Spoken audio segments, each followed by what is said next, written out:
Hi guys, and welcome back to another video. Today's video, I'm going to give you some feedback about the first 600 miles of the bike and just some additional bits of feedback. So if you do like a video like this, please think about subscribing to the channel because I'm going to make quite a few bits more. And if you did like it, please give it a thumbs up. And if you have a bike like this, or if you're waiting for a bike like this, or if you have questions about the CFMoto 450 MT, please drop it in the comments below and I will try and answer it. Just to highlight again, I am not a hardcore off-road rider. I do like doing gravel when I can find gravel, specifically the area that I live down here in Berkshire area.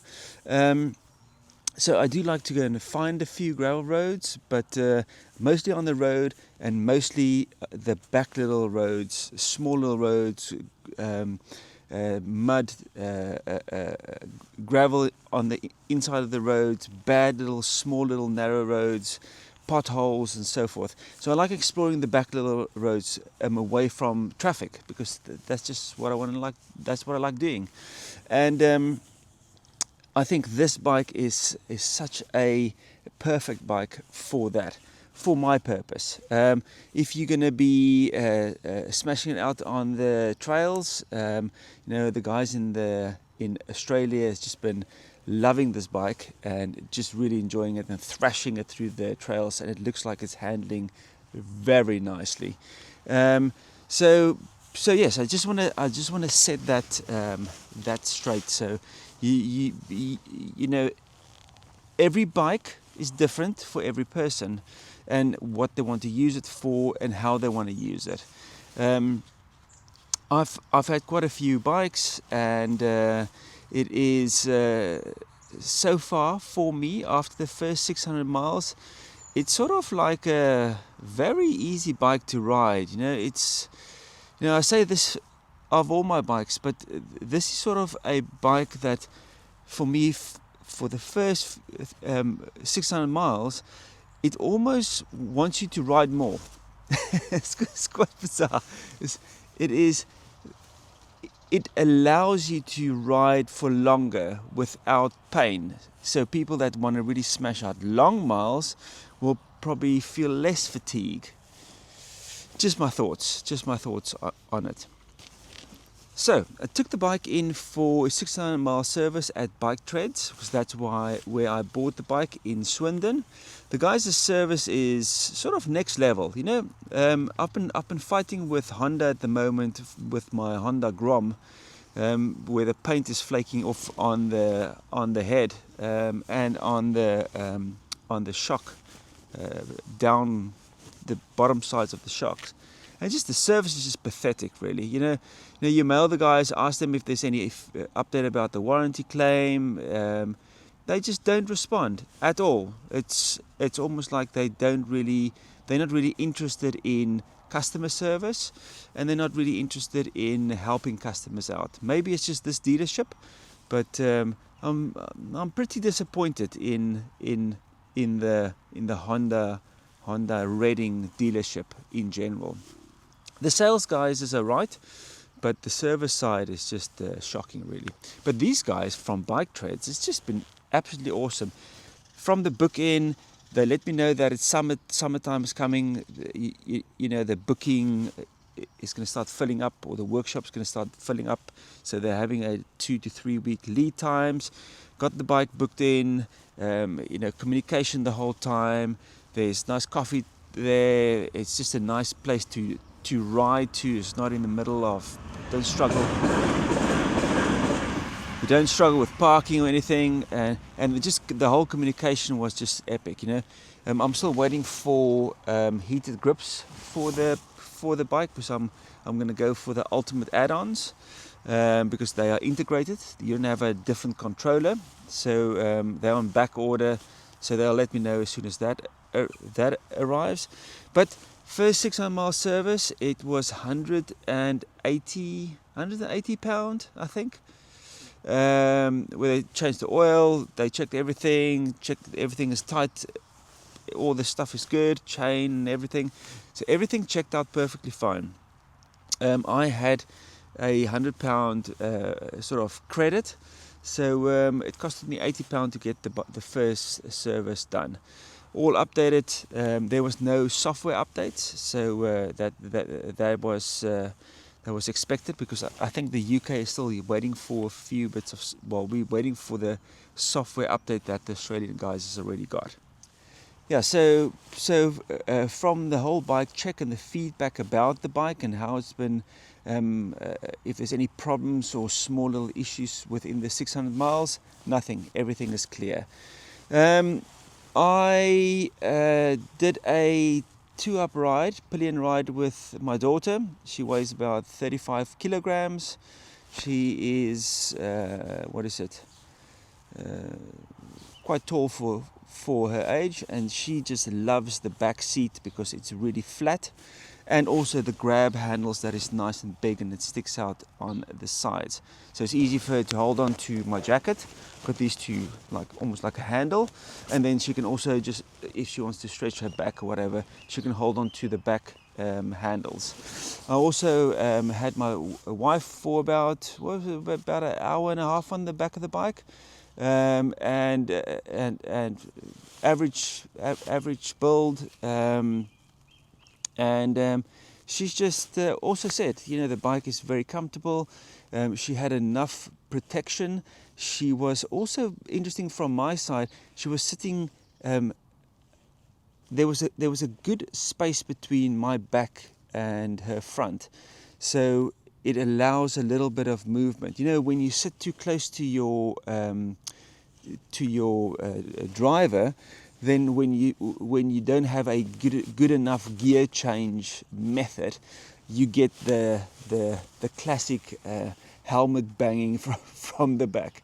But the bike allows her to sit a little bit further back because the seat is so separated. Big flat seat at the back, and then the bigger seat, the bigger area on the front that allows you to move forward and backwards. So it allows you to the pillion to have a bit more space. That's sort of the feedback. Seat again comfortable. The seat is very squishy, so it is for her. It was again on the hour and a half ride, and she hasn't ridden on a back of a bike for probably about about a year. I would say last summer. So it's and she said it's very comfortable. Also, the knee, the leg bend at the back, the foot pegs is nice and big as well. It's got a nice squishy rubber on, so it all helps with just the comfort of the pillion. So pillion, big thumbs up from both my daughter and my wife, and they're happy with that. I must say, tire wise, I'm going to just start in the front. And listen, guys, I'm just doing this in the stuff that I sort of keep in the back of my mind when I ride the bike, and this is what I do with all my bikes. So it's not think of it as feedback, not pros and cons. Everyone needs to make up their decisions of what they think is a pro or con, or 5 things I like or 5 things I don't like about the bike. There is probably a few things I don't like about the bike, but currently nothing has popped up. So I will keep the videos coming if there is anything that does change. Tires. I must say I'm very impressed with these tires. I thought they're going to be very blocky because the tire has got a big gap between the middle rubber and then the side. I thought when I'm going to lean, there's going to be like a bit, there's going to be like a fall, like I've got on my unicycle tire. So if there's a big gap, you sort of feel like you're riding on the middle, and then you fall over to the side knobbies. This has not been the case. It feels like these tires are very soft. Please drop in the comments below if you find it exactly the same, if you've got the same bike. But it feels to me very soft, and it's gonna burn through tires pretty quick. I'm not going to change the tires. It's the CST tires. I'll ride it till it's finished, and then I'll change it. But so far, if I compare this to the Karoo Streets on my Triumph Scrambler, I actually like these tires more for some reason. Because they may be softer, they grip the road better. I haven't really ridden it in a lot of rain. I did ride it in wet roads, but not rain, so that might be a different story. But so far I'm very happy with this. I haven't washed the bike either, so it is caked with bugs and stuff. Engine wise, the engine is for me, like I said in a previous video, it's like a Tenere 700. It's that same smooth feel, same, you know, the sound of the twin. It's a very nice engine to live with. If I compare this to the single on the Triumph, you know, the Triumph is a little bit more clunky. This is just smoother, so you can expect that. Twin compared to single, that's always how it's been. You know, you can fine tune it as much as you like, but it's always going to be, one is going to be smoother than the other one. For me as well, everything around the bike is easy to view. Like if you want to check your oil, if you want to do any work on the bike, like change stuff, check like bolts and stuff, everything is like very much like well designed. I would say basic.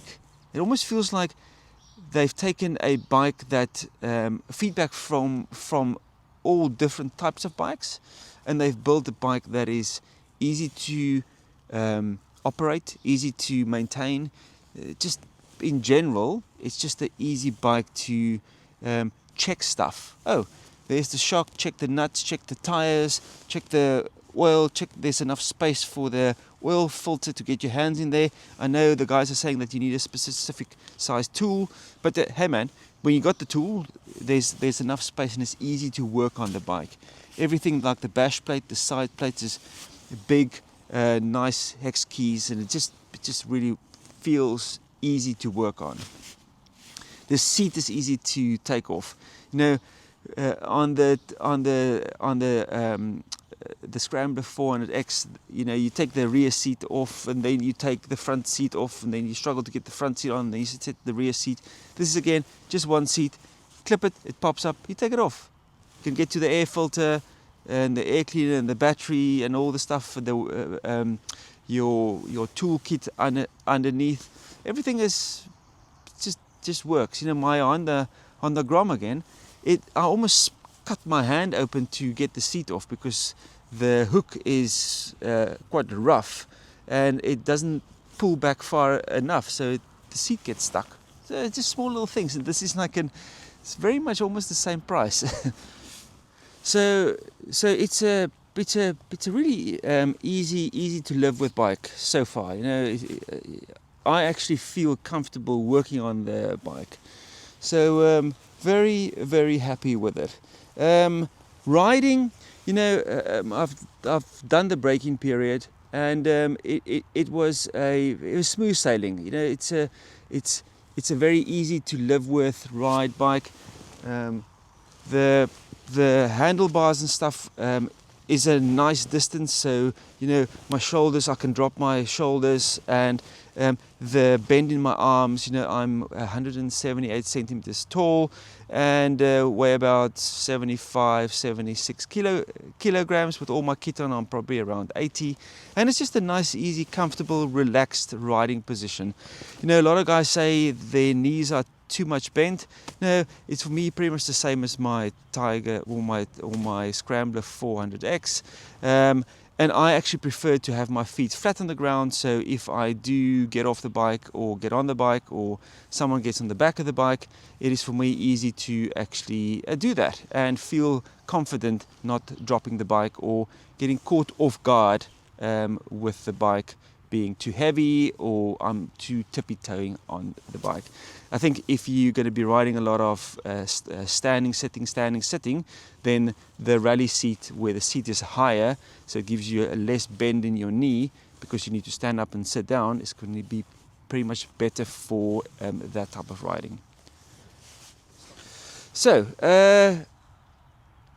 bend in the knee, seat position, seat is comfortable, it's very squishy. I thought it was going to be like a ass killer, but this is not. It is, the squishiness of the seat allows it to be very, very comfortable for me personally. I can easily do a 2-hour ride without stopping, without really standing, you know, just moving to the one side maybe to whatever, but there's no real pain and anything around my body. The screen, this is pretty much one of the things that will be different for everyone. I'm riding on the 4th setting from the bottom. It is not super quiet, but then it's my helmet that the wind buffets with, not buffet, but the wind blows into my front vent of my helmet, and that is noisy. So, but it gives me enough protection to be on the motorway traveling at 65 to 75 without any issues. The bike also get up to 70 miles an hour and 75 miles an hour really quickly, really smooth. You know, it's not that massive torque, but it's a smooth linear power. It's just nice. Boom. Specifically with the pillion, it's just smooth riding. They feel comfortable riding on the bike, and that's what makes it for me nice to have someone on the back. You know, when people don't ride a lot of pillion, they're always a little bit tensed out, but the smoother the experience is, the more comfortable they are on the back of the bike, the easier it's easier for them to start relaxing and enjoying the ride, because that's what it's about, really. So yeah, it really gets up to speed really nice. It's smooth. I do like the weather protection in general. You know, the hand guards. Yes, it's the original ones. You know, I'm not going to do massive off-roading. If it breaks, I'll fit new ones. But it's really nice to be able to just get on the bike and ride. So you can adjust it. I think if you want to do a lot of touring and you need more wind protection, there's loads of aftermarket screens, and the stuff is really affordable. That's for me the major thing.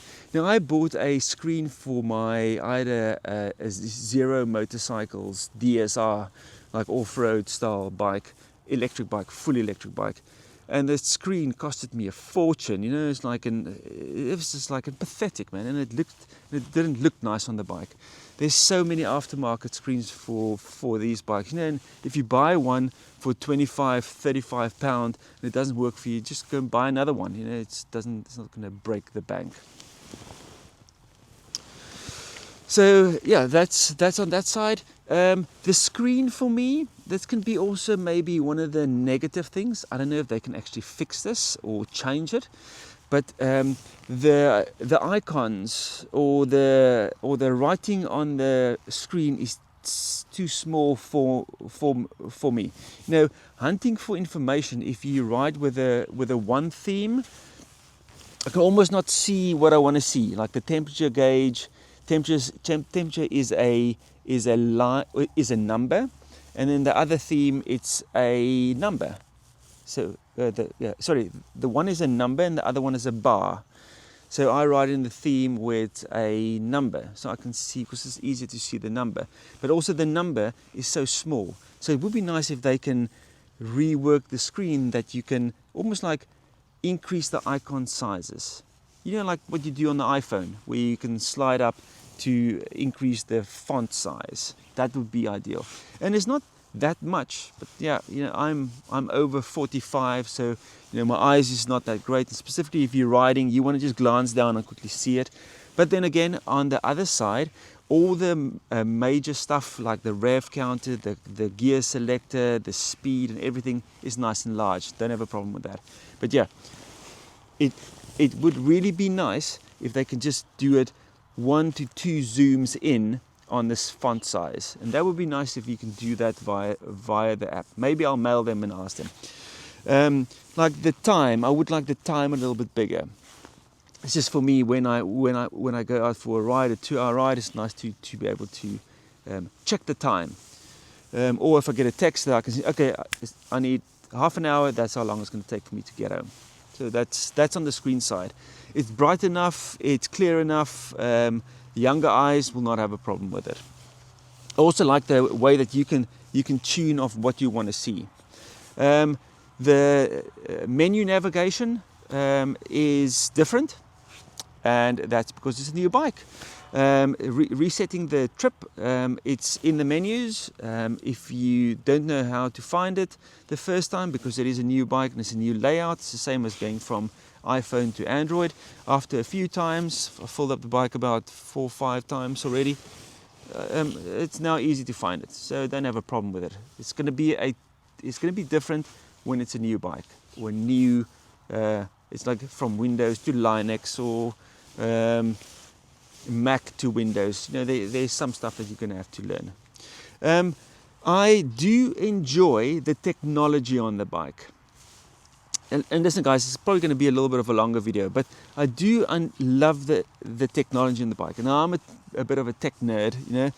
To be able to check the bike's details via an app, to get alerts when the bike is moved or whatever. I had my daughter climb on the bike the other day, and I thought to myself, oh geez, someone is busy stealing the bike. Typical South African thoughts, but I get an alert and I can actually see exactly where the bike is. So the bike is always connected to the internet. If it gets moved or whatever, then you get an alert via the app. You can also connect the bike to the internet. You can do software updates over the air, like a Tesla, or electric cars. Some does it very well, some doesn't.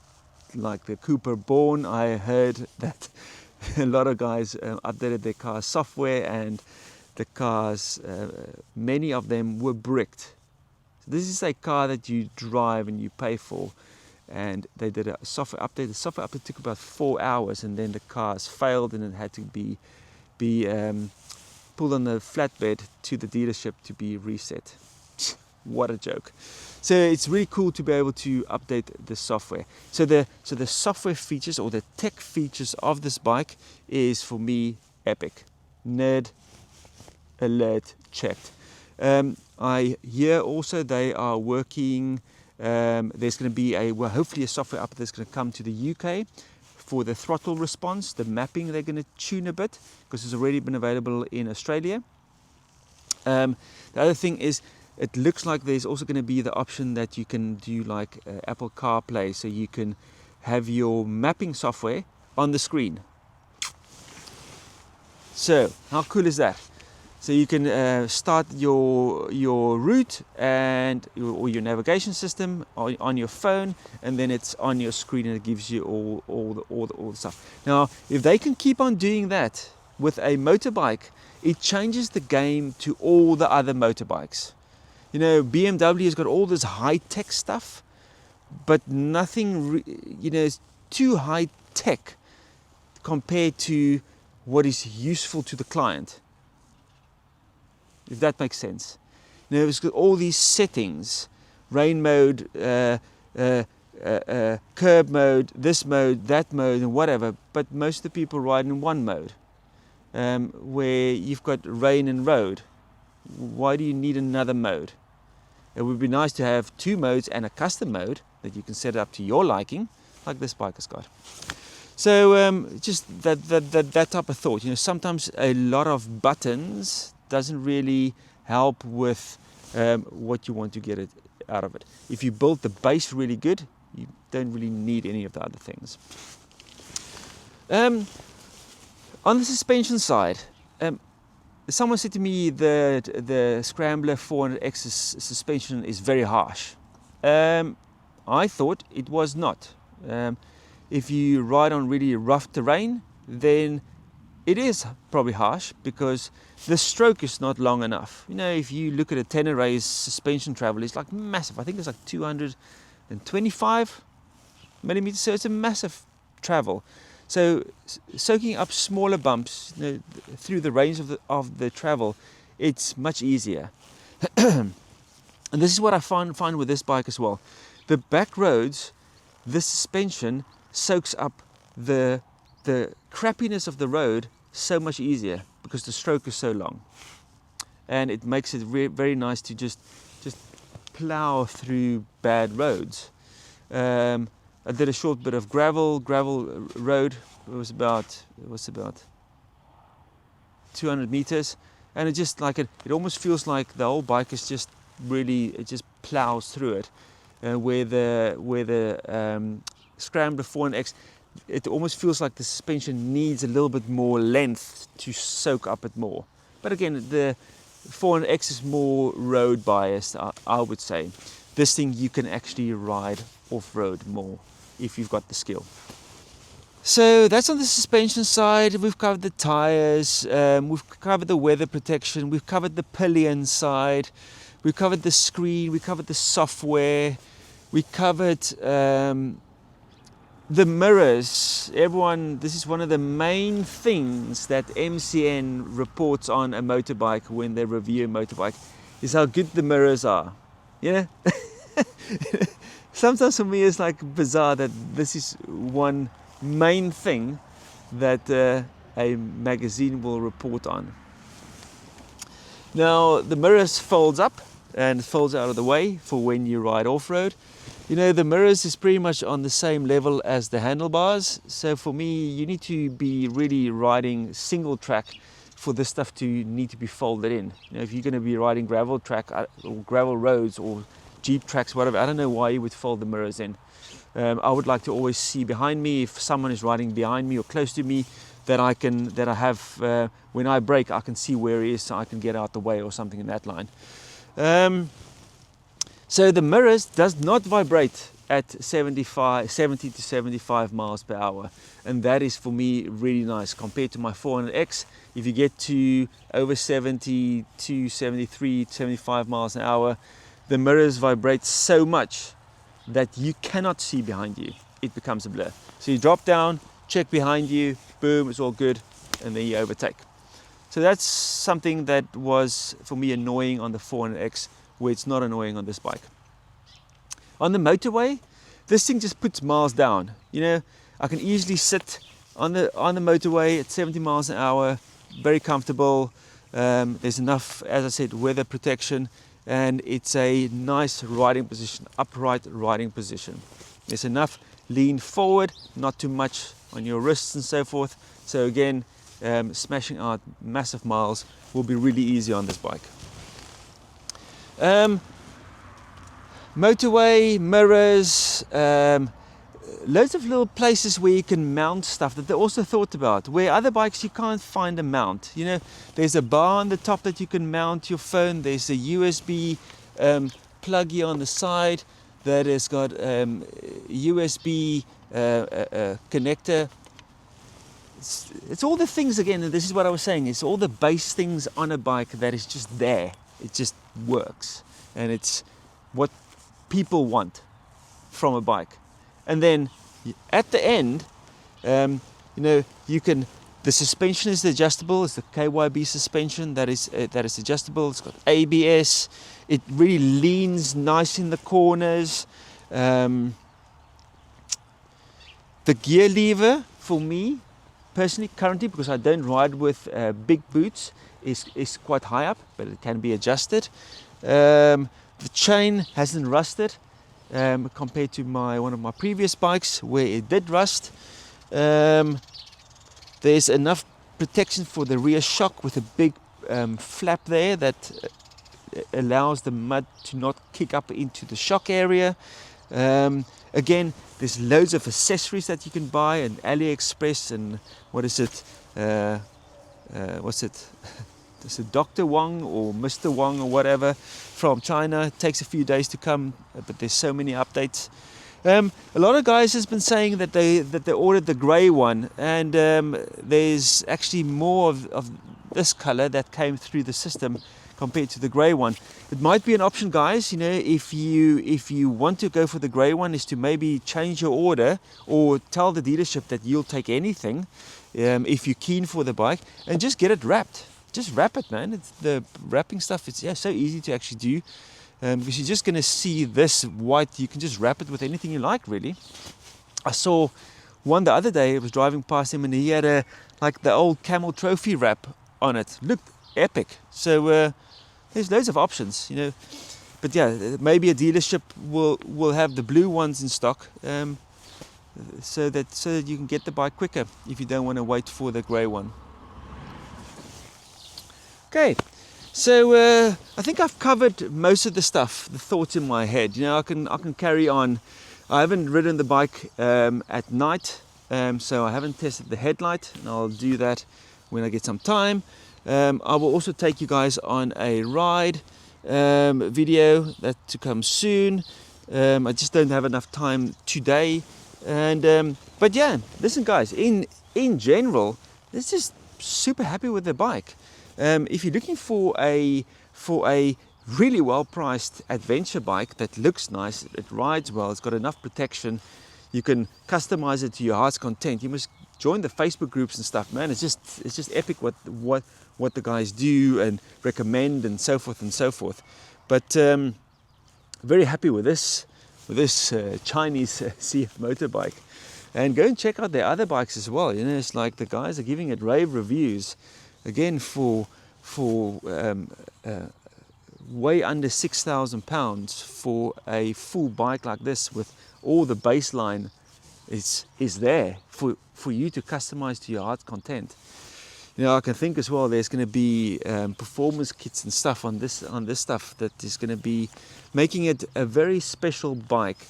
This range of bikes is for people that don't want to ride massive heavy bikes, but just want a smaller fun bike that has got all the big bike credentials.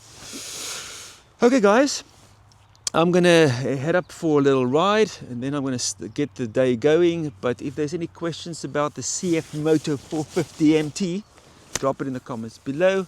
If I did miss something and you want to let anyone else know of the pros and cons that you find on a bike like this, please drop in the comments below. You know, I haven't said any cons really. You know, the only con is really the screen size or the icons. Can't really find anything wrong at the moment. You know, the snatchy throttle, you know, that's really if you in a higher gear that you should be in a low speed scenario.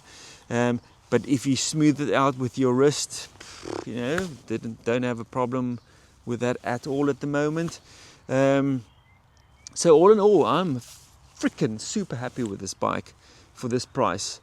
And yeah, go and check it out.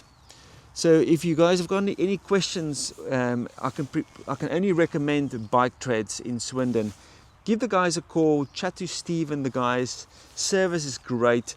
Just the communication has been epic. You can even mail them and they respond to emails like, hey guys, you know, it's not that difficult. You know, it's like, this is the basic stuff that I would like from dealerships. And then if you're interested, put your name down. You never know, there might be someone that cancels or so forth. But yeah guys, that's my first 600 mile review of the 450 MT. Again, if you did like the video, give it a thumbs up. If you haven't subscribed to the channel, please subscribe. It just shares it out to more people. It gives me more people information to make up their mind if they want to go for this or the Himalayan 450 or the 400X or whatever. More information from a normal rider, really. That's what I am. Okay guys, thanks for watching and I'll see you on the next video. Keep on riding. Cheers.